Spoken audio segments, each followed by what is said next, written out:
ನಮಸ್ಕಾರ ವೀಕ್ಷಕರೇ ನಮ್ಮಲ್ಲಿ ಒಂದು ಗಾದೆ ಮಾತಿದೆ. ಹೊಟ್ಟೆಗೆ ಹಿಟ್ಟಿಲ್ದಿದ್ರು ಜುಟ್ಟಿಗೆ ಮಲ್ಲಿಗೆ ಹೂವು ಅನ್ಬೇಕಂತ. ಹೊಟ್ಟೆಗೆ ಹಿಟ್ಟಿಲ್ಲ ಅಂದ್ರೂ ಜುಟ್ಟಿಗೆ ಮಲ್ಲಿಗೆ ಹೂವು ಬೇಕಂತೆ.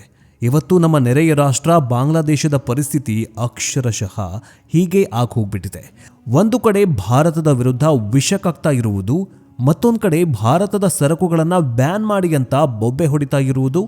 ಆದರೆ ಇನ್ನೊಂದು ಕಡೆ ಸ್ವಾಮಿ ದಯವಿಟ್ಟು ಲೈಟ್ ಆನ್ ಮಾಡಿ, ನಮ್ಮ ದೇಶ ಕತ್ತಲಲ್ಲಿದೆ ಅಂತ ಅದೇ ಭಾರತದ ಮುಂದೆ ಕೈ ಚಾಚ್ತಾ ಇರೋದು ಎಂಥ ವಿಪರ್ಯಾಸ ಅಲ್ವಾ.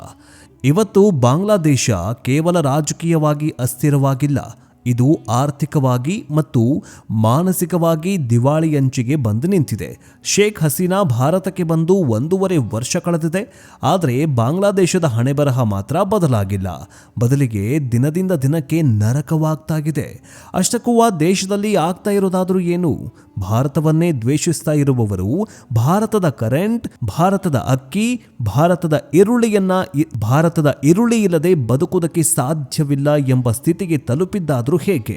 ಇದರ ಹಿಂದಿರುವ ಅಸಲಿ ಸತ್ಯವನ್ನ ಇವತ್ತು ಎಳೆಯಾಗಿ ಬಿಚ್ಚಿಡುತ್ತಾ ಇದ್ದೀವಿ. ಬಾಂಗ್ಲಾದೇಶದ ಈ ದ್ವಂದ್ವ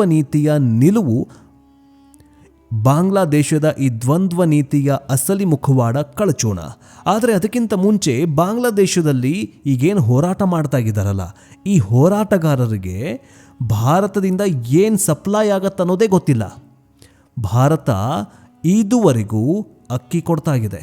ಈ ಕ್ಷಣದವರೆಗೂ ಬಾಂಗ್ಲಾದೇಶಕ್ಕೆ ಅನ್ನ ಹಾಕ್ತಾ ಇರೋದೇ ಇದೇ ಭಾರತ ದೇಶ.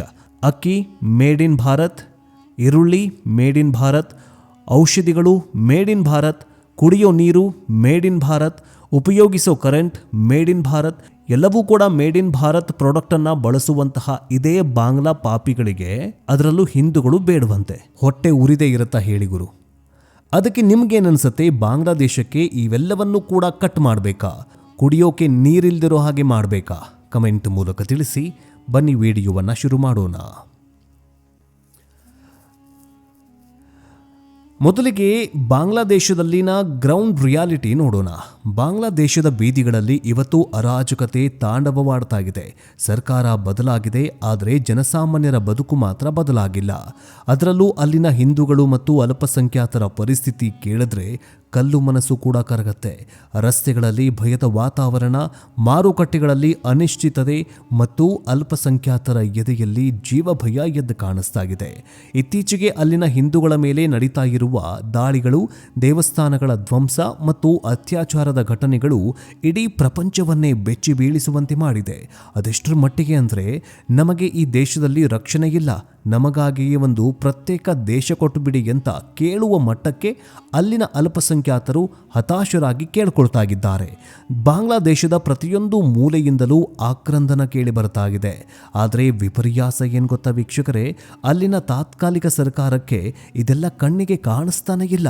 ಅವರಿಗೆ ಬೇಕಾಗಿರೋದು ಕೇವಲ ಅಧಿಕಾರ ಮತ್ತು ಭಾರತದ ವಿರುದ್ಧ ಒಂದು ಸುಳ್ಳು ನಿರೂಪಣೆ. ಆದರೆ ವೀಕ್ಷಕರೇ, ರಾಜಕೀಯ ದ್ವೇಷದಿಂದ ಹೊಟ್ಟೆ ತುಂಬೋದಿಲ್ಲ, ಲೈಟ್ ಹತ್ತಲ್ಲ ಅನ್ನೋದು ಈಗ ಬಾಂಗ್ಲಾದೇಶಕ್ಕೆ ಅರ್ಥವಾಗ್ತಾ ಇದೆ.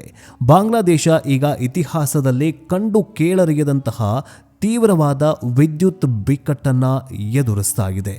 ಇದಕ್ಕೆ ಕಾರಣ ತುಂಬ ಸರಳ. ಕರೆಂಟ್ ಉತ್ಪಾದನೆ ಮಾಡೋದಕ್ಕೆ ಅವರಿಗೆ ಕಲ್ಲಿದ್ದಲು ಬೇಕು, ಆದರೆ ಕಲ್ಲಿದ್ದಲು ಕೊಳ್ಳೋದಕ್ಕೆ ಅವರ ಹತ್ರ ಡಾಲರ್ ಇಲ್ಲ. ಹೌದು, ಕಳೆದ 2 ವರ್ಷಗಳಿಂದ ಬಾಂಗ್ಲಾದೇಶದ ಖಜಾನೆ ಖಾಲಿಯಾಗ್ತಾ ಬಂದಿದೆ. ವಿದೇಶಿ ವಿನಿಮಯ ಅಥವಾ ಫಾರೆಕ್ಸ್ ರಿಸರ್ವ್ ಪಾತಾಳಕ್ಕೆ ಕುಸಿದಿದೆ. ಕೈಯಲ್ಲಿ ಡಾಲರ್ ಇಲ್ಲದ ಕಾರಣ ಇಂಡೋನೇಷ್ಯಾ ಮತ್ತು ಆಸ್ಟ್ರೇಲಿಯಾದಿಂದ ಬರಬೇಕಾಗಿದ್ದ ಕಲ್ಲಿದ್ದಲು ಹಡಗುಗಳು ದಾರಿಯಲ್ಲಿ ನಿಂತಿವೆ. ಬಂದರುಗಳಲ್ಲಿ ಕೆಲಸ ಮಾಡೋದಕ್ಕೆ ಜನರಿಲ್ಲ, ಲಾಜಿಸ್ಟಿಕ್ಸ್ ಸತ್ತು ಹೋಗಿದೆ. ಫಲಿತಾಂಶ ಪವರ್ ಪ್ಲಾಂಟ್ಗಳು ಬಂದ್ ಆಗಿವೆ. ದಿನದ 24 ಗಂಟೆಯಲ್ಲಿ 10ರಿಂದ 12 ಗಂಟೆಗಳ ಕಾಲ ಲೋಡ್ ಶೆಡ್ಡಿಂಗ್ ಆಗ್ತಾ ಇದೆ. ಫ್ಯಾಕ್ಟರಿಗಳು ನಡೀತಾ ಇಲ್ಲ, ಬಟ್ಟೆ ತಯಾರಿಕಾ ಕಾರ್ಖಾನೆಗಳು ಬಂದ್ ಆಗಿದೆ. ಇದು ಬಾಂಗ್ಲಾದೇಶದ ಬೆನ್ನೆಲುಬು. ಯಾವುದು? ಬಟ್ಟೆ ತಯಾರಿಕಾ ಕಾರ್ಖಾನೆಗಳು. ಇದು ಬಾಂಗ್ಲಾದೇಶದ ಬೆನ್ನೆಲುಬು. ಈಗ ಅದು ಕೂಡ ಮುರಿದು ಬಿದ್ದಿದೆ. ಕರೆಂಟ್ ಇಲ್ಲದೆ ಮಷಿನ್ಗಳು ಓಡ್ತಾ ಇಲ್ಲ, ಮಷಿನ್ ಓಡದೆ ರಫ್ತು ಆಗ್ತಾ ಇಲ್ಲ, ರಫ್ತು ಇಲ್ಲದೆ ಮತ್ತೆ ಡಾಲರ್ ಬರಲ್ಲ. ಇದೊಂದು ರೀತಿಯ ಚಕ್ರವ್ಯೂಹದಲ್ಲಿ ಬಾಂಗ್ಲಾದೇಶ ಸಿಕ್ಕಾಕಿಕೊಂಡು ವಿಲವಿಲ ಒದ್ದಾಡ್ತಾ ಇದೆ. ಇಲ್ಲಿ ಭಾರತದ ನಿಜವಾದ ತಾಕತ್ತು ಏನು ಅನ್ನೋದು ಪ್ರಪಂಚಕ್ಕೆ ಗೊತ್ತಾಗೋದು. ಯಾವ ಭಾರತವನ್ನ ಅವರು ಹಗಲು ರಾತ್ರಿ ಬೈತಾರೋ, ಇವತ್ತು ಅದೇ ಭಾರತದ ದಯೆಯ ಮೇಲೆ ಬಾಂಗ್ಲಾದೇಶದ ಅರ್ಧದಷ್ಟು ಮನೆಗಳಲ್ಲಿ ಲೈಟ್ ಉರಿತಾ ಇದೆ.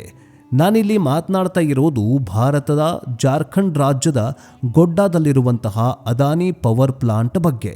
ಇದು ಭಾರತದ ಇತಿಹಾಸದಲ್ಲೇ ಒಂದು ವಿಶೇಷವಾದ ಪ್ರಾಜೆಕ್ಟ್.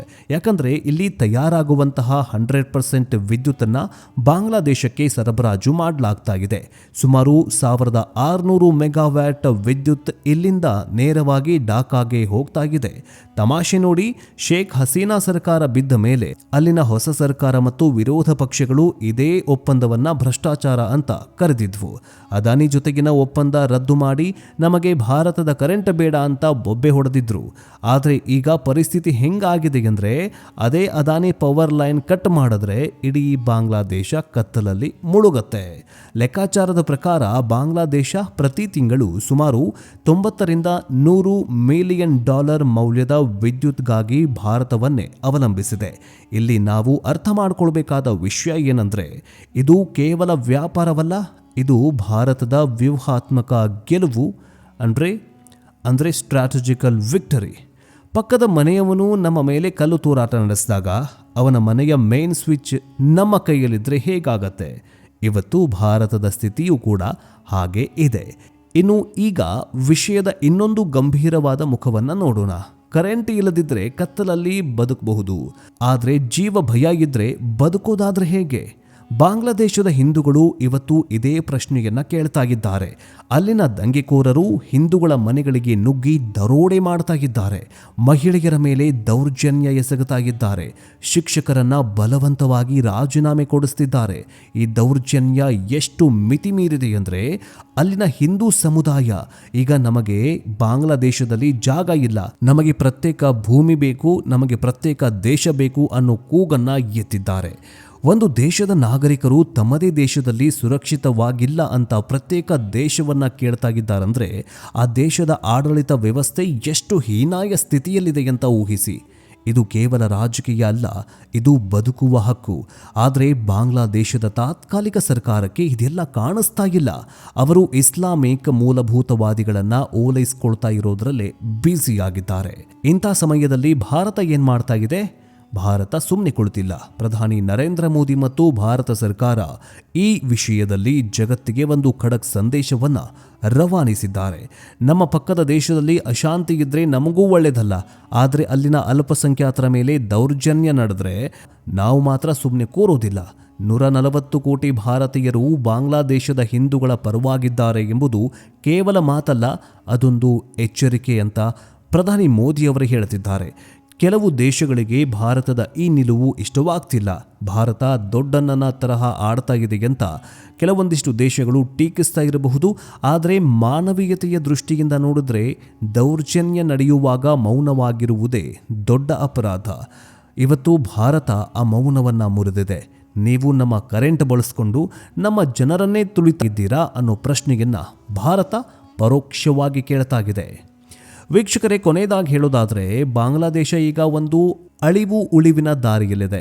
ಚೆಂಡು ಈಗ ಅವರ ಅಂಗಳದಲ್ಲೇ ಇದೆ.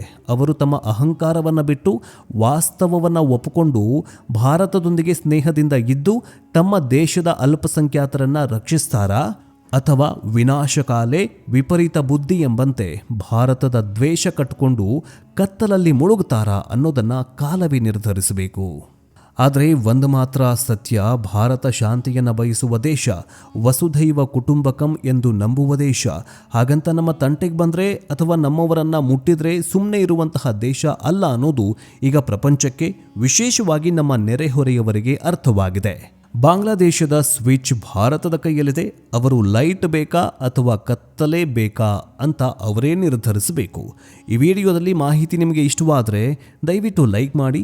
ಬಾಂಗ್ಲಾದೇಶದ ಈ ದ್ವಂದ್ವ ನೀತಿಯ ಬಗ್ಗೆ ನಿಮ್ಮ ಅಭಿಪ್ರಾಯ ಏನು? ಭಾರತ ಅವರಿಗೆ ಕರೆಂಟ್ ಕೊಡೋದನ್ನ ನಿಲ್ಲಿಸಬೇಕಾ? ಕಮೆಂಟ್ ಬಾಕ್ಸ್ನಲ್ಲಿ ನೀವು ಕೂಡ ಕಮೆಂಟ್ ಮಾಡಿ. ಈಗ ಅಕ್ಕಿಯೂ ಕೂಡ ಟನ್ಗಟ್ಟಲೆ ಅಕ್ಕಿಯನ್ನು ಬಾಂಗ್ಲಾದೇಶಕ್ಕೆ ಭಾರತ ಕಳುಹಿಸಿಕೊಡ್ತಾಗಿತ್ತು. ಅವರು ದುಡ್ಡು ಬೇಕು ಅಂತ ಅಲ್ಲ, ವ್ಯಾಪಾರದ ವ್ಯಾಮೋಹದಿಂದ ಭಾರತ ಬಾಂಗ್ಲಾದೇಶಕ್ಕೆ ಅಕ್ಕಿಯನ್ನು ಕೊಡ್ತಾ ಇರಲಿಲ್ಲ. ಒಂದು ಹ್ಯುಮ್ಯಾನಿಟಿ ಅಂದರೆ ಸೌಜನ್ಯವನ್ನು ಇಟ್ಟುಕೊಂಡು ಭಾರತ ಬಾಂಗ್ಲಾದೇಶಕ್ಕೆ ಅಕ್ಕಿ ಸಪ್ಲೈ ಮಾಡ್ತಾ ಇತ್ತು. ಆದರೆ ಸೌಜನ್ಯ ಮಾನವೀಯತೆಗೆ ನಾಲಾಯಕ ಆಗಿರುವಂತಹ ಈ ಬಾಂಗ್ಲಾದೇಶಕ್ಕೆ ಬುದ್ಧಿ ಕಲಿಸಬೇಕು ಅಂತಂದರೆ ಅಕ್ಕಿಯನ್ನು ಕೂಡ ಪ್ರಧಾನಿ ನರೇಂದ್ರ ಮೋದಿಯವರು ಬಂದ್ ಮಾಡಬೇಕಾ? ನಿಮಗೇನನ್ಸುತ್ತೆ ಕಮೆಂಟ್ ಮೂಲಕ ತಿಳಿಸಿ. ಇಂತಹ ರೋಚಕ ವಿಡಿಯೋಗಳಿಗಾಗಿ ನಮ್ಮ ಯೂಟ್ಯೂಬ್ ಚಾನಲನ್ನು ಬೇಗ ಸಬ್ಸ್ಕ್ರೈಬ್ ಮಾಡಿಕೊಳ್ಳಿ. ಇನ್ನೊಂದು ಇಂಪಾರ್ಟೆಂಟ್ ವಿಷಯದೊಂದಿಗೆ ಟಾಪಿಕ್ನೊಂದಿಗೆ ಮತ್ತೆ ಭೇಟಿಯಾಗೋಣ. ಬೇಗ ವಾಪಸ್ ಬರ್ತೀವಿ. ಜೈ ಹಿಂದ್, ಜೈ ಕರ್ನಾಟಕ, ವಂದೇ ಮಾತರಂ.